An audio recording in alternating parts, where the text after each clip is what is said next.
people, I believe you're doing great and I welcome and appreciate your presence in Cuckoo's Study Lab. References की playlist में आज जिस book को हम consider कर रहे हैं उसका टाइटल है Pakistan a new history, authored bye ion टेलबोट। Ion टेलबोट अपनी इस बुक में ब्रॉड रेंजिंग एरियाज को टच करते हैं विज़ पाकिस्तान। अगर उनमें चंद एरियाज को कंसीडर कर ले जिन पर हम आज बात करेंगे, उनमें फर्स्ट है पाकिस्तान की ज्योग्राफी या लोकेशन की बात करते हैं इसमें कि कैसे पाकिस्तान की जो एक मच डाउटेड जो एक लोकेशन है जिसको हम कहते हैं स्ट्रेटेजिक लोकेशन है, उससे पाकिस्तान बेनिफिट क्यों एक्वायर और अटेन नहीं कर सका।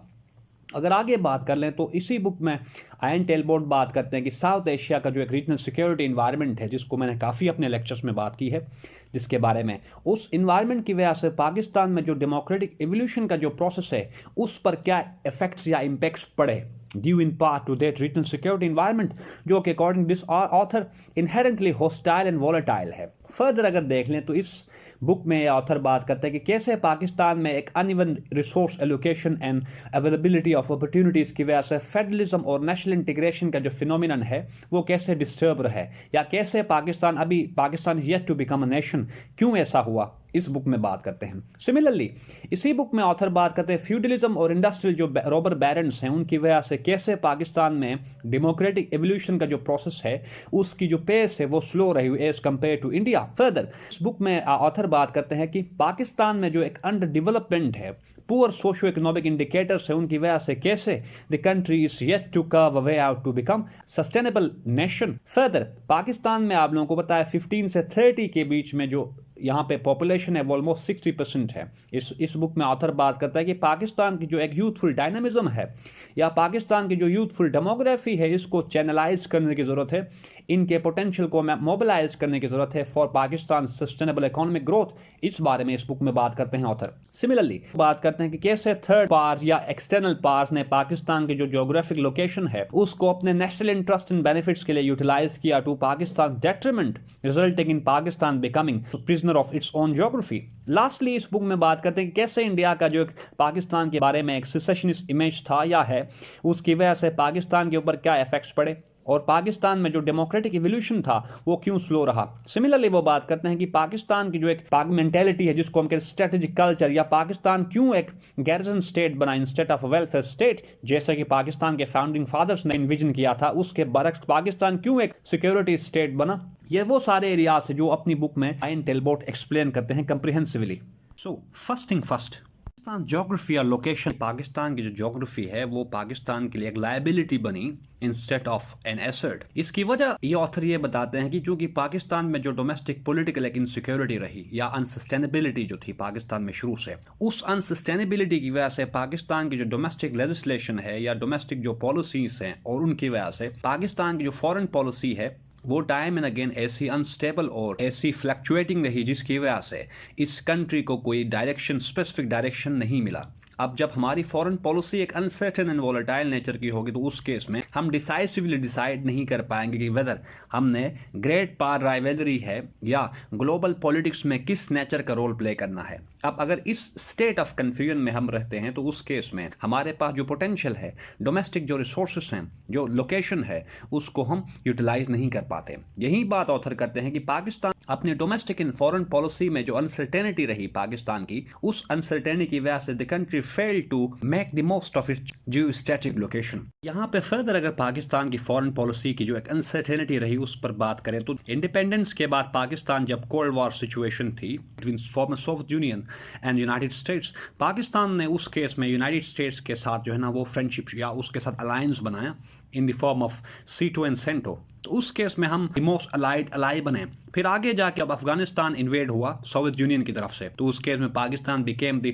Front line state against Soviet union और कम्युनिज्म। फिर आगे 9/11 के बाद Pakistan becoming non NATO Alai. ऐसे हमारे पास सर्टेन इंस्टेंसेस हैं जिनसे पता चलता है कि पाकिस्तान ने अपनी हिस्ट्री या फॉरेन पॉलिसी की जो हिस्ट्री है पाकिस्तान की, उससे the country didn't learn any lesson in so four. United states ने, काफी सारे ऑथर्स लिखते हैं कि यूनाइटेड स्टेट्स ने अपने नेशनल इंटरेस्ट को सर्व करने के लिए टाइम एंड अगेन पाकिस्तान को डिप्लॉय किया और पाकिस्तान को साइड लाइन किया the movement United states attain it's strategic interest. For instance अगर बात करें जैसे रिसेंटली अफगानिस्तान से यूएस ने विड्रॉ किया, यूएस एंड कोalition फोर्सेस के विड्रॉल के बाद यूनाइटेड स्टेट्स की जो एडमिनिस्ट्रेशन है उस एडमिनिस्ट्रेशन ने पाकिस्तान को ब्लेम किया कि the country played in a two way manner और पाकिस्तान ने एक डबल गेम खेला। एक तरफ पाकिस्तान ने यूनाइटेड स्टेट्स का साथ दिया to fight against terrorism and extremism, तो दूसरी तरफ पाकिस्तान ने अपने ट्राइबल एरियाज में जो टेरर आउटफिट्स हैं उनके लिए सेफ हेवन प्रोवाइड किया।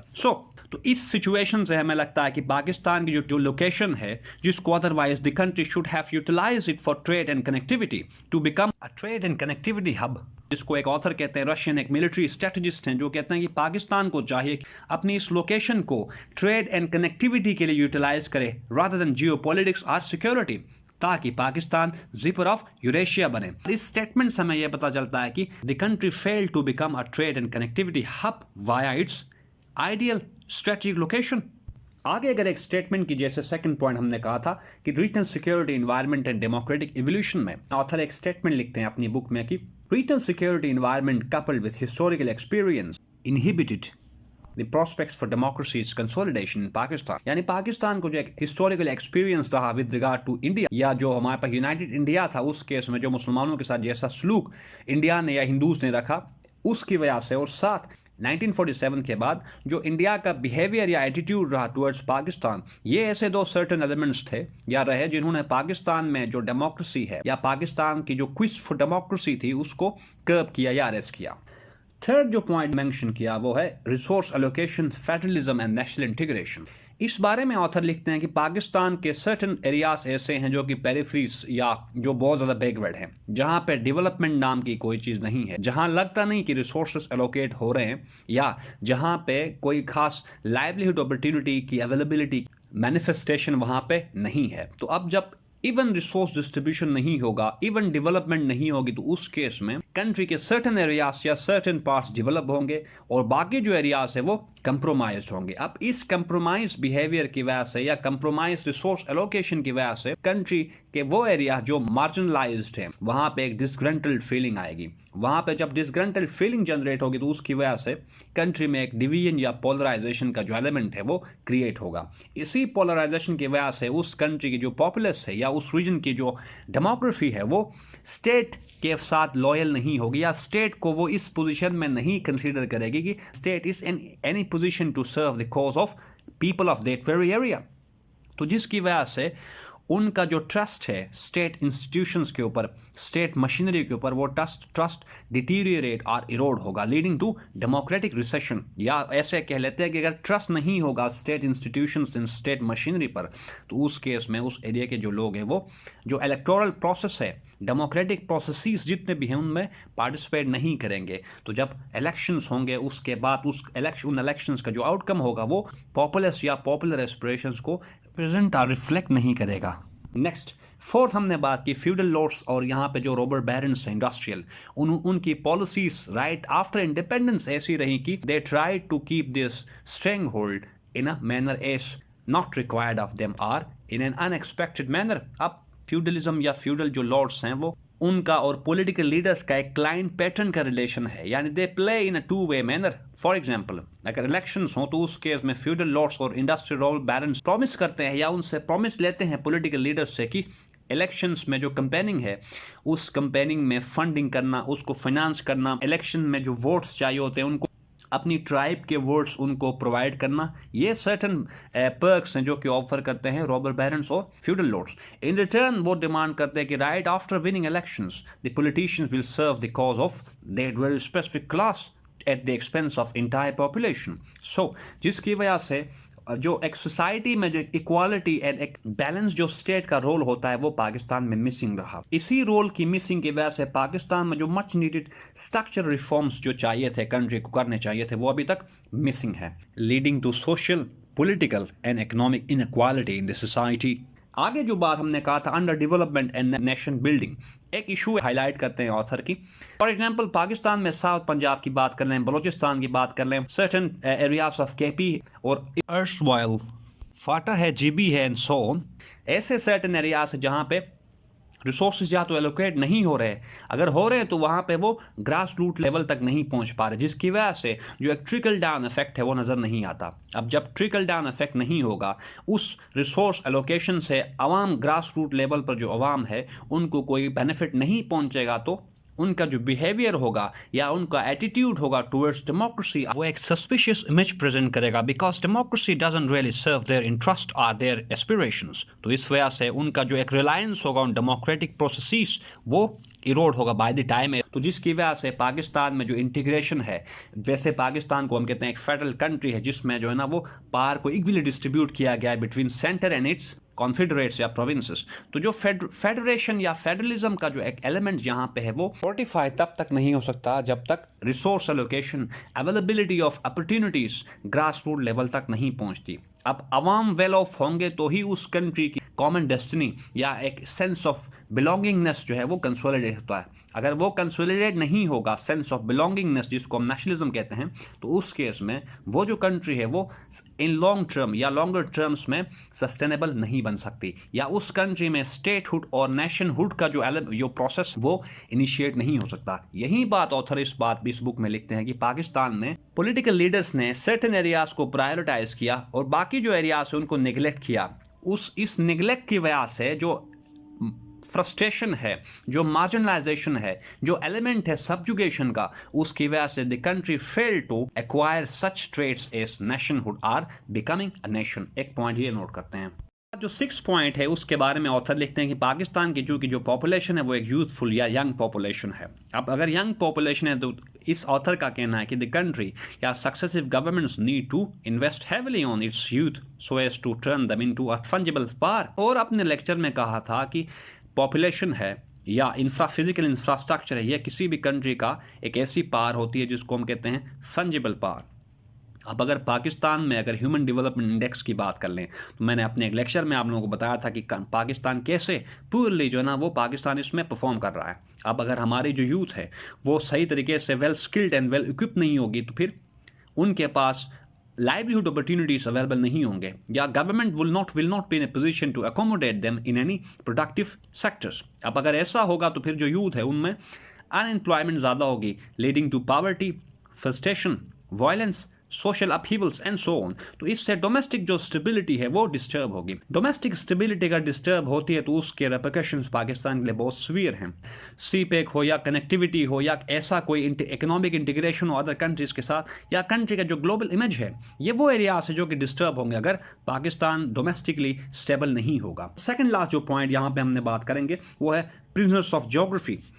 अब जैसे मैंने आप लोगों को ऊपर बात की कि पाकिस्तान जो है ना उसने अपनी जो लोकेशन है जिसको अदरवाइज बहुत ज़्यादा उसको ग्लोरीफाई किया जाता है कि जो एक स्टैटिक लोकेशन है जिसको पाकिस्तान यूटिलाइज कर सकता है एज अ पिवट स्टेट, लेकिन 1947 से अब तक अगर देखें तो पाकिस्तान इस पोजीशन में या पाकिस्तान ने कभी भी इस लोकेशन को फ्रूटफुली एंड प्रोडक्टिव मैनर में यूटिलाइज नहीं किया। प्रोडक्टिव एंड फ्रूटफुल मैनर में यूटिलाइज ना करने का मतलब ये है कि पाकिस्तान को चाहिए था कि या सक्सेसिव गवर्नमेंट्स को चाहिए था कि वो इस लोकेशन को ट्रेड के लिए यूज़ करें, इकोनॉमिक कनेक्टिविटी के लिए यूज़ करें, इसी तरह ट्रेड रिलेशंस को या कंट्रीज को कनेक्ट करने के लिए यूज़ करें, instead of providing it's air space and land for military purposes. जैसे इस ऑथर का यहाँ पे इस बुक में लिखना है कि region's geopolitics brought economic benefits to Pakistan at the expense of Pakistan's internal stability, arising from the blowback effects of weaponization, refugees influx and religious extremism.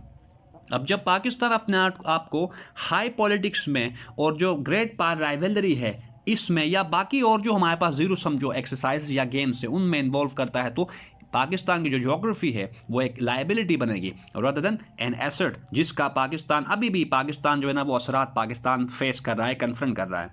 Last हमने बात की कि India secessionist image of Pakistan. India का जो पाकिस्तान के बारे में एक इमेज था कि Pakistan is just like a tent whereas India is a castle. ऐसे स्टेटमेंट्स या इंडिया का ऐसा एटीट्यूड ने पाकिस्तान को मजबूर किया कि पाकिस्तान अपनी डिफेंस एंड मिलिट्री को प्रायोरिटाइज करे eight the expense of its development. तो अब जब हमारे पोटेंशियल, हमारी इकोनॉमी या फाइनेंस का जो कॉफर्स है, नेशनल कॉफर्स, उनकी direction towards defence and military होगी तो उस केस में जो डेवलपमेंट है, ह्यूमन डेवलपमेंट हो, फिजिकल डेवलपमेंट हो, पॉलिटिकल हो, इकोनॉमिकल हो या सो फोर्थ, वो कंप्रोमाइज होंगे, जिसकी वजह से पाकिस्तान की जो मिलिट्री है वो इनविंसिबल तो हुई, इनविंसिबल इंस्टीट्यूशन बन तो गया, लेकिन जो हमारे पास ह्यूमन सिक्योरिटी है, वुमेन सिक्योरिटी है, क्लाइमेट सिक्योरिटी है, पॉलिटिकल सिक्योरिटी एंड सो, वो सारे मेन स्ट्रीम से मिसिंग रहे। तो जिसकी वजह से पाकिस्तान न सिर्फ एक बनाना रिपब्लिक बन रहा है, बल्कि इसके बारे में काफ़ी सारे ऑथर्स लिखते हैं कि the country is fastly becoming a failed state. So India के इसी बिहेवियर की वजह से पाकिस्तान एक गैरिजन स्टेट बना, एक सिक्योरिटी स्टेट बना, जिसमें मिलिट्री एंड डिफेंस को प्रायोरिटाइज किया eight the expense of defence. Finally ion टेलबोट का कहना है कि अगर इंडिया एंड पाकिस्तान अपने पॉलिटिकल इश्यूज को साइड लाइन करते फॉर द टाइमिंग, अगर इकोनॉमिकली एक दूसरे के साथ इंटरलिंक करते हैं एक दूसरे को, तो उस केस में जो इकोनॉमिक इंटरडिपेंडेंस एंड इंटरकनेक्टिविटी है वो दोनों कंट्रीज को इस कैपेबल बनाएगी कि उनके बीच में जो पॉलिटिकल इश्यूज हैं या ऐसे इश्यूज हैं जो कि इंडिपेंडेंस से ऑनवर्ड चलते आ रहे हैं वो भी रिजोल्व हो सकते हैं थ्रू इकोनॉमिक इंटीग्रेशन और interconnectivity, because as we know that it is politics that divides whereas economics unites. So author recommend करते हैं कि Pakistan and India should work towards realising their trade potential by linking their trade and domestic economies together. Germany and France एक दूसरे के साथ trade relations को establish कर सकते हैं। जर्मनी एंड फ्रांस के बीच में रिलेशंस फ्रेंडली एंड एमिएबल हो सकते हैं, तो why not Pakistan and India. तो इस बात को इन व्यू रख के ऑथर कहते हैं कि पाकिस्तान एंड इंडिया को चाहिए कि वो low politics and trade and economics को प्रायोरिटाइज करें, पॉवर्टी एलिमिनेशन के लिए काम करें, टेररिज्म की एलिमिनेशन इराडिकेशन के लिए काम करें, ताकि इससे दोनों के बीच में कंसेंसस एंड कोऑपरेशन का जो एलिमेंट है वो फर्दर कंसोलिडेट होगा, leading to resolution of such long standing issues as Kashmir, water, terrorism and so forth. So this is all for today, people. If you got any confusion related to this topic, please let me know about your issues through your comments. I will address them in my next lecture. Thank you very much.